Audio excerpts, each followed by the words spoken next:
How long has it been since I did a devlog? Wow, so yeah, a lot has happened since the last Dev Diary. CULTIC became a 3D Realms game and made its big debut at Realms Deep, along with a demo. If you haven't played that, you should stop this video and go download the demo on Steam. Right now. I'm not going to wait, but you could pause the video.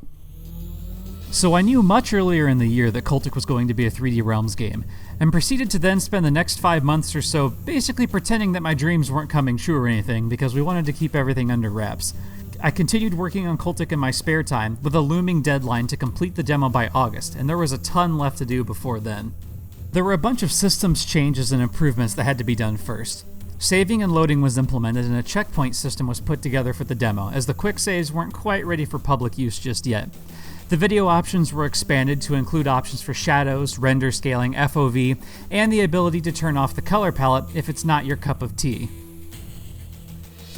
Testers also let me know that the game apparently ran like absolute garbage, so I set aside some time to work on performance, making optimizations to rendering and code.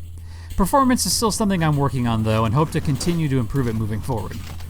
I also added in a system for grabbing and throwing certain props, which is particularly fun for smashing lanterns on cultists' heads. The enemies will also sometimes huck things right back at you though, so it's not totally one-sided. I also added a proper weapon wheel that slows the game down a bit and makes it easier to pick weapons out instead of fumbling with hotkeys all the time. Once I had slow-mo working properly, I figured that it was a waste to just have it reserved for menus, and I added in jib time, a randomly triggered bit of stylish slow motion that you'll get when decapping or jibbing enemies. If you've played Killing Floor, you pretty much know what to expect here. So what else is new? Well, I finished getting the shotgun cultist put together, and this guy has been responsible for most of my extreme difficulty runs ending in failure. He dishes out devastating damage up close, and then pesters the player with dynamite from afar, which can foil your best laid plans involving your own explosives.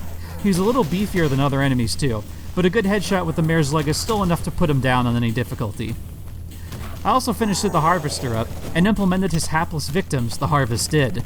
These poor guys are blinded by pain and fear and will pretty much just flail wildly anything nearby that they perceive to be a threat. The Harvester's knack for deadly traps is present in his handiwork with these guys too, and they have a surprise in store for unsuspecting players. And if you light them on fire, oh yeah, I added fire. Well, proper fire, not the weird sticky particle things I had in the demo initially. This includes dedicated burning graphics for the enemies, burn thresholds and resistances, and of course, a burning state for the player as well. This included a bunch of really fun tinkering in Blender to simulate the fire I needed to build these graphics.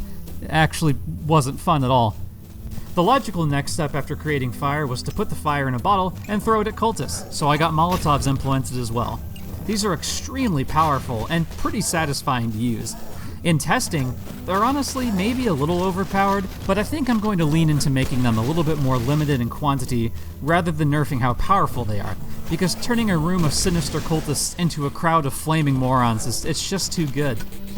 Oh, you can also combine a Molotov and a bundle of dynamite into the obscenely overpowered Molomite. I'm hoping to get Molotovs into the player's hands soon, as well as getting the actual save load system released, as I believe it's finally ready to go.